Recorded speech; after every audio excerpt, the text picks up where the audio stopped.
오늘이 이제 사도행전 내일 아침까지 이제 마무리가 되겠네요. 시작하면 항상 끝이 옵니다. 세월도 1월 1일이 시작하면 12월 31일이 뭐 불현듯 오듯이 시작하면 끝이 오고 또 끝인가 하면 노마서가 또 시작이 돼요. 이게 세상살이가 이렇습니다. 육신의 생명이 끝나면 끝이 아니고 영혼의 세계예요. 그게 계속됩니다.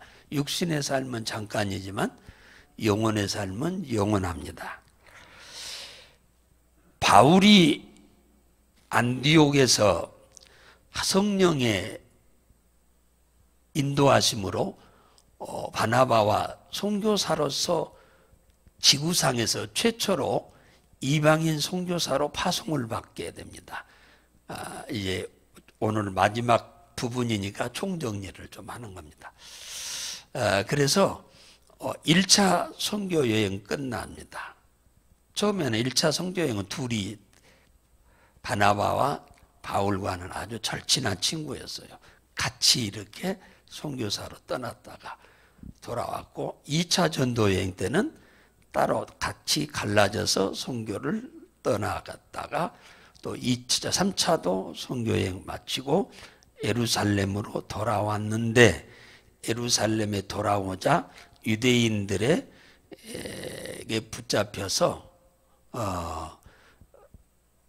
성 밖으로 끌려가가지고 죽이려고 하는데 천부장인 백부장 군인들 100명 데리고 나가서 바울을 거기서 구해내가지고 처음에는 벨릭스라고 하는 총독에게 재판을 받게 되는데 이 벨릭스가 예루살렘에 있는 게 아니고 저 가이사랴에 있었어요. 그래서 재판을 받게 되는데 거기 가가지고 벨릭스가 가만히 이렇게 재판을 해보니까 뭐 죄가 하나도 없는 거예요. 그래서 거기서 한 2년 동안 바울을 놔뒀어요. 가이사랴에. 그리고 베스도는 임기가 끝나고 로마로 돌아가고 벨릭스가 총독이 그 다음에 베스도가 왔어요. 베스도가 총독으로 다시 새로 부임해가지고 그 종결이 안 되는 이 재판을 하려고 해보니까 이것도 죄가 하나도 없는데 유대인들은 이 바울을 죽여야 한다고 하는 거예요. 그래서 이 베스도가 이제 부임을 이제 해왔는데 유대인들한테 좀 관계를 좋게 맺어야겠다라고 하는 그런 생각을 갖고 유대인들에게 이롭도록 재판을 하려고 하는 낌새를 바울이 알고 나는 당신한테 재판을 받을 수가 없다. 나는 대로마 제국의 시민권을 가진 사람으로서 나는 황제 가이사에게 나는 직접 재판을 받겠다. 이렇게 호소를 한 겁니다.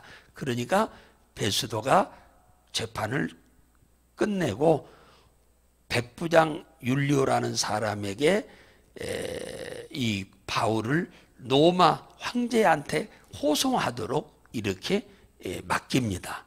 대단한 일이죠. 죄수 하나를 재판받도록 하기 위해서 그 머나먼 로마까지 100명의 군대를 동원해 가지고 바울을 죽이려고 하는 사람들이 있기 때문에 그렇습니다. 그렇지 않으면 몇 명만 데리고 가도 될 텐데 바울을 죽이려고 하는 결사대가 40명이 있었어요. 그러니까 이것들한테서 지키기 위해서 100명의 군대를 동원해서 호위해 가지고 로마까지 가기 위해서 알렉산드리오라고 하는 배를 타고 가게 됩니다. 배라고 하는 것은 육지하고는 다르지요. 바람 불면 못 갑니다. 그래서 알렉산드리아 배를 타려고 그 항구에 갔는데 성령께서 너 지금 출발하면은 태풍이 불어가지고 이 손실이 어마어마하게 많을 거니까 가지 말고 조금 더 쉬었다 가도록 해라. 누구에게 달렸냐면은 자기를 호송하는 백부장에게 이게 달려 있는 거예요. 갈 거냐 안 갈 거냐. 그래서 백부장한테 그 얘기를 했더니 백부장은 예수를 안 믿는 사람이고 하나님을 안 믿는 사람이기 때문에 죄수의 말을 신이 막았습니까? 선주와 선장한테 물어보니까 선주와 선장은 이때는 태풍 부는 때가 아니라 우리가 여기를 수십 년을 다녔는데 걱정 말라고. 그러니까 자연스럽게 백부장 율리오는 바울의 말보다 선주의 말을 들을 수밖에 없는 겁니다. 그 사람한테는 뭐라고 할 수가 없어. 불신자니까. 신자라 할지라도 바울의 말을 듣기보다 이 선주의 말을 듣기가 쉬워요. 믿음이 적은 사람은. 그래서 그 말에 순종하고 배가 떠납니다. 백부장이 그렇게 결정을 내린 거니까 어쩔 수 없는 일이요. 바로 떠나는 얼마 몇 시간 안 걸려서 태풍이 불기 시작하는 거예요. 항구에서 출발할 때는 잠깐 괜찮았더만 조금 나가니까 이 폭풍이 불기 시작하는 거예요. 전혀 선장 선주의 예상과는 전혀 다른 환경이 오게 되는 거예요. 우리가 살면서 우리가 예측한 대로 세상살이가 되면은 고생하며 살 사람이 있겠습니까? 우리가 예측하는 것은 전혀 맞지 않습니다. 사람이 아무리 계획을 해도 그걸 이루시는 분은 하나님이기 때문에 우리 생각 갖고는 절대로 안 됩니다. 그래갖고 이 배에 몇 명이 탄 줄 아세요? 276명이 탄, 이건 상선입니다. 상선이요. 그러니까 100명의 군사들 빼고 나면은 176명이 애국에서 물건 사다가 노마에다가 팔아먹고 사는 그런 상인들입니다. 상인들이요. 엄청난 재산을 가지고 물건 수입에다가 파는 사람들이요. 자기 돈 가지고 하는 사람도 있을 것이고, 요즘 말로 말하면 은행에서 빌려다 하는 사람도 있을 것이고, 친구들한테 친척들한테 빌려다가 이 사업을 하는 사람도 있을 거 아닙니까? 그런데 그날 출발하는 날부터 태풍이 불기 시작해가지고 이틀째 되는 날, 그 많은 사람들이, 그러니까 176명 중엔 선원들 좀 빼고 나머지는 다 손님들인데, 상선 장사치들인데, 그들이 그 돈 들어서 사오는 수입품 갖다가 자기들 손으로 바다에 다 던져야 하는 이런 상황이 벌어진 겁니다. 이거 눈에서 피눈물이 났을 거 아닙니까? 이것 갖다가 팔아야 빚도 갚고 월세도 내고 자식도 키우고 먹고도 살고 그럴 판인데, 그걸 갖다가 바닷속에다가 지 손으로 던져 넣으니 눈에서 피눈물이 났을 거 아닙니까? 이게 우리 내일 일을 모르는 우리 인간의 모습입니다. 하나님을 거역하고 사는 인간들이 예측할 수 없는 고난에 휩싸이게 되는 모습을 보여주고 있는 겁니다. 그래서 우리는 하나님 의지하지 않으면 못 살아요. 내일 일을 아는 분은 하나님이, 왜? 하나님이 모든 일을 계획하고 계시기 때문에 그렇습니다. 우리의 삶의 미래는 하나님이 다 계획하고 있어. 그러니까 하나님의 계획하신 바대로 따라가면 이 고난은 안 당해.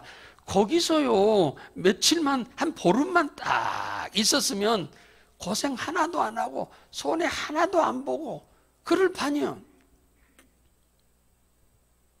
하나님이 바울에게 가르쳐 줬는데 바울의 말을 백부장이 안 들어버리니까 이런 현상이 생긴 거죠. 하나님이 믿지도 않는, 그럼 백부장한테 하나님이 직접 말을 하겠습니까? 절대로 안 합니다. 하나님은 불신자한테는 얘기를 안 합니다.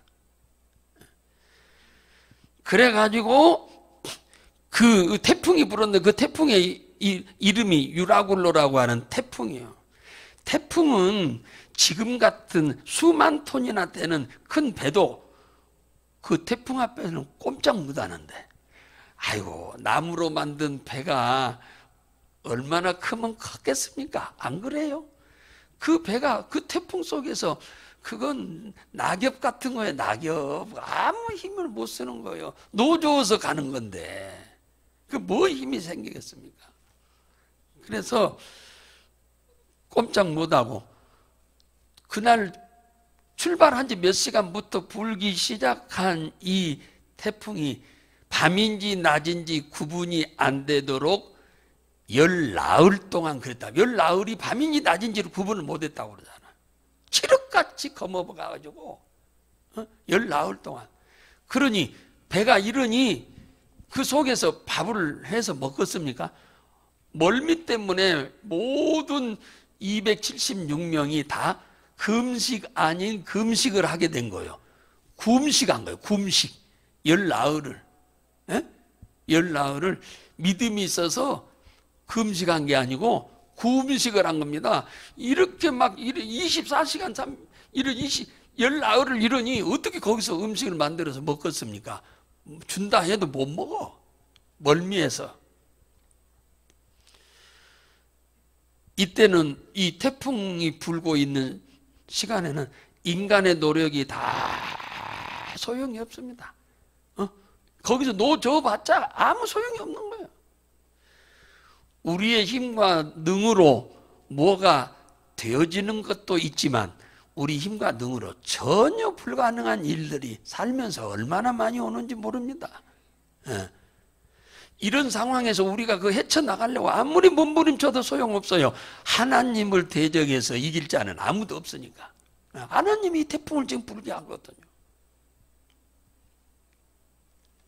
그런데 열 나흘쯤 됐는데 그 칠흑 같은 일기가 약간 편안하게 보이더만 뭐가 보이냐? 육지가 보이는 거예요. 그래서 이제 살았다 기분이 째지게 좋은 거죠. 이제 아무것도 안 보이던 망망대해에서 죽었다 하고 이제는 뭐 죽으면 죽고 살면 다행이고 이제 그런 생각을 갖고 있는데 열 나흘째 되는 전날입니다. 그러니까 열 사흘째 날 저녁에 천사가 나타나서 하는 말이 바울에게 배는 깨져서 부서지고 모든 물건은 다 먹을 식량까지 다 버렸어요. 식량까지 다 버렸다니까. 식량까지. 미리 식량인데 다 버렸어요.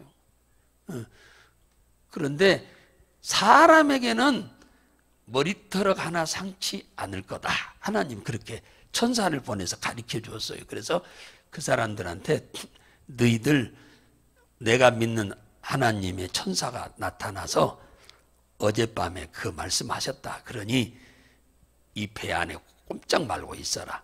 이 배를 떠나는 순간 너희들은 다 죽으리라. 한번 따라서 해봐요. 이 배를 떠나는 순간 죽으리라.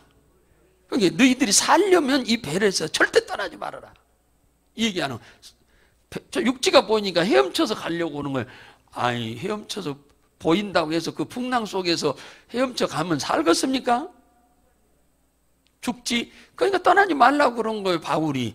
너희들이 내가 내려가라 할 때 내려가라. 그 전에 너희들 내려가면 다 죽는다. 배라고 하는 것은 교회입니다. 바다라고 하는 것은 세상이에요. 세상에서 배가 방주예요. 방주. 살 수 있는 길은 배 안에 있는 길입니다. 배 안에 떠나서 물속에 들어가면 그 풍랑에서 그냥 죽지. 지가 어떻게 살아요? 교회가 하나님의 집입니다. 하나님의 재단이에요. 그러니까 하나님의 보호를 받으려면 우리는 이 세상에서는 교회밖에 없습니다. 교회가 하나님의 집이니까. 그래서 교회 안에 있어야 하나님의 보호를 받고 또 인도를 받고 축복을 받는 거죠. 우리는 주님과 함께 한다는 말은 교회 안에서 내가 산다, 믿음으로 산다는 걸 의미하는 거예요. 그래서 그 섬에 이제 도착을 했으면 섬 가까이 오니까 풍랑이 이제 완전히 이제 그쳤습니다. 그칠 때 내려가야지. 풍랑 속에서 내려가면 죽어요. 그냥 죽지요. 다 내려오라 해서 내려왔습니다. 마침내. 그래도 배가 조금 컸던가 봐. 이게 섬 있는데 도착했는데 거기는 얕으니까 배가 육지까지 댈 수가 없으니까 다 배에서 널 조각이나 뭐 물건을 붙잡고 내렸다고 그러잖아요. 다. 그 섬 이름이 멜기데였어요. 멜리데라고 하는 섬에 딱 도착하니까 하나님께서 이때가 굉장히 비가 많이 오는 때였고 날씨가 추운 때라 마침 섬에 살던 사람들 중에 그 촌장도 추장도 함께 마침 바닷가에서 무슨 일이든 이게 하나님이 하시는 일이죠. 불을 피우고 있는 거예요. 추우니까 불을 피우고 있었어요. 그래서 그 배에서 내려가지고 다 나무 조각 타고 다 그러니까 전부 옷은 다 젖어 있는 상태지요. 젖어 있는 상태에서 다 나온 겁니다. 얼마나 춥겠어요. 그래서 불조이려 276명이 다 이렇게 모이는 거예요. 불 가까이.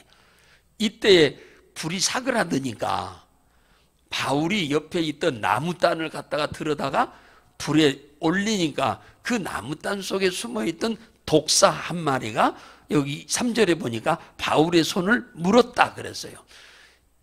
그때 당시에 독사에 물려서 산 사람이 한 사람도 없어요.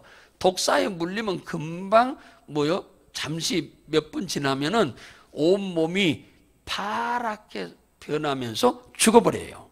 그런데 독사에 물리니까 그 사람들이 그걸 보고는 저 사람은 바다에서는 구원을 받았는데 육지에서는 살지 못하는구나. 자기들도 이제 신을 믿는데 신이 공평하신 신이 저 사람한테 벌을 내리는구나 이렇게 생각했다 그러잖아요. 그런데 이제나 죽을까 저제나 죽을까 하고 기다리는데 다른 사람들 같아서는 벌써 죽었을 텐데 안 죽는 거요. 그래서 그 추장이랑 함께 그 사람들이 뭐라고 했느냐 하니까 바울을 향하여 요거 6절에 보니까 신이라고 했단 말이야. 신이 사람의 몸을 입고 지금 여기 왔구나. 사람이면 독사에 물린 사람마다 전부 다 죽었는데 이 섬에 사는 사람은 이렇게 독사한테 물렸는데도 이렇게 안 죽는 거 보니까 이건 신이지 이거 사람이 아니다. 그래가지고 바울 일행이 한두 사람입니까? 276명인데 그를 다 데리고 자기 집으로 가가지고 3일을 잘 유숙하게 대접도 하고 주무시게 했다잖아요. 그런데 바울이 이게 다 하나님이 하시는 일이요. 배에서 살리기만 하고 아무도 도와주지 않으면 죽지요. 그러니까 하나님이 이 사람들을 미리서 와서 바닷가 옆에서 불 피우게 해가지고 바울을 이 사람들을 영접하게 해서 또 이들을 대접하게 한 거예요. 아무나 이 사람 보지도 못한 사람들을 대접하겠습니까? 누가? 왜? 이 사람은 독사에 물려도 죽지 않을 만큼 이 사람은 일반 사람이 아니다라고 신뢰가 될 때 그를 대접하죠. 그러니까 3일을 대접을 해서 누구네 집에 가서 그 촌장, 이 섬의 최고 높은 사람 보블리오라고 하는 사람의 집으로 가서 대접을 잘 받습니다. 그런데 가만히 보니까 바울이 3일이나 이렇게 극진하게 한두 사람도 아니고 엄청난 사람들이 이렇게 대접을 받으니 어마어마하지요. 276명을 갖다가 다 밥을 대접을 하고 해보세요. 얼마나 많은 돈이 필요하겠는가. 3일을 먹고 나니까 미안하잖아요, 바울이. 그래서 내가 도와줄 게 뭐 있나 하고 보니까 이 촌장의 아버지가 열병에 걸린 거예요. 우리나라 말로 이질에 걸려가지고 꼼짝 못하고. 그때 당시에는 이질 걸리면 다 죽거든요. 그랬는데 바울이 가서 안수하고 기도해 줬더니 이 이질이 나았어. 이 촌장의 아버지도 죽을 줄 알았는데 살았어. 그러자 이 촌장이 그 섬, 이 멜기데라고 하는 섬이 어마어마하게 큰 섬이거든요. 이 섬의 각 마을마다 사람들을 보내서 환자들 다 오라고 부른 거예요. 이 촌장이, 이 추장이. 그래서 사람들 왔더니 바울이 싹 고쳐줬어요. 예. 그러자 이들이 여기에서 배가 깨져버렸어요. 그러니 갈 수가 없어. 배가 깨져버렸는데. 그래서 석 달 동안 배를 고치는 거예요. 석 달 동안 배를, 여기 나오잖아요. 석 달 동안 배를 고쳤다고 11절에 고쳐가지고 이제 다시 노마로 다시 출발해서 가는 거예요. 갈 때 먹을 모든 식량도 이 촌장 보블리오가 사람들과 함께 해서 먹을 것을 가득 실어서 배를 타고 출발해가지고 어디에 도착하냐? 이제 노마에 도착하게 되는 모습을 여기서 우리가 보게 됩니다. 자, 지금 저 앞에 11장에 있었던 사건부터 제가 한 번에 다 이 얘기를 드린 겁니다. 다시 말하면 왜 하나님은 위험이 와도 도와주느냐? 사명이 있기 때문에 그렇습니다. 바울은 로마의 황제 앞에 가서 복음을 전해야 할 사명이 있다고 하나님 말씀하셨어. 네가 그 일을 이루기까지는 너는 절대 죽지 않겠다고 말씀을 하셨어, 하나님이. 그러니까 그 하나님이 하신 말씀을 바울은 그대로 될 줄로 믿었어요. 그대로 될 줄로. 우리 같으면 잘못하면 아예 하나님이 한 말을 안 믿을 수 있는데 27장 여기 23절에 보면은 나의 속한 바 곧 나의 섬기는 하나님의 사자가 어젯밤에 내 곁에 서서 말하되 바울아 두려워 말라. 네가 가이사 앞에 서야 하겠고 또 하나님께서 너와 함께 행선하는 자를 다 내게 주셨느니라. 그러니까 사명이 있으면은 어떤 위기에서도 하나님은 도와준다고 말이야. 바울이 할 일이 없는 쓸모없는 사람 같으면 하나님이 도울 필요가 없어요. 쓸모없는 사람이면, 하나님을 위해서 쓸모가 없는 사람이면 바울을 도울 필요가 없어요. 그냥 데려가 버리지. 근데 할 일이 있는, 사명이 있는 사람이라 하나님은 어떠한 위기가 와도 조금 고생은 합니다마는 생명의 위협을 겪지 않도록 하나님이 또 도와주고 사람들을 통해서도 도와주어서 어려운 일이 다 극복하도록 돕는 줄로 믿으시기 바랍니다. 우리 신앙생활은 그저 교회만 왔다 갔다 하면 안 됩니다. 제가 늘 얘기하듯이 구경꾼으로 교회 다니지 마세요. 선수같이 신앙생활 하세요. 손님같이 교회 다니지 마세요. 주인의식 갖고 교회 다니세요. 제가 늘 얘기하잖아. 이번 부흥회 때도 오신 목사님도 그 얘기를 계속 하시더만. 우리에게 주어진 사명을 발견하고 여러분 사셔야 돼요. 사명 없이 그저 교회 와서 그냥 복이나 받아야겠다라고 하는 그 생각만 하지 말고 이제는 내가 주님을 위해서 내가 무엇을 해야 할 것인지를 여러분들이 찾아 발견하고 사명 따라 사시기를 주의 이름으로 축원합니다. 그래야 하나님이 그 사명을 이루기 위해서 도와주지요. 기도하면 응답 주지요. 할렐루야. 그래서 우리 이 성회 이후에 우리 성도들의 삶이 좀 사명 따라 사는 여러분들 되셔서 기도 응답도 많이 받고 여러분의 삶이 다 회복되기를 주의 이름으로 축복합니다.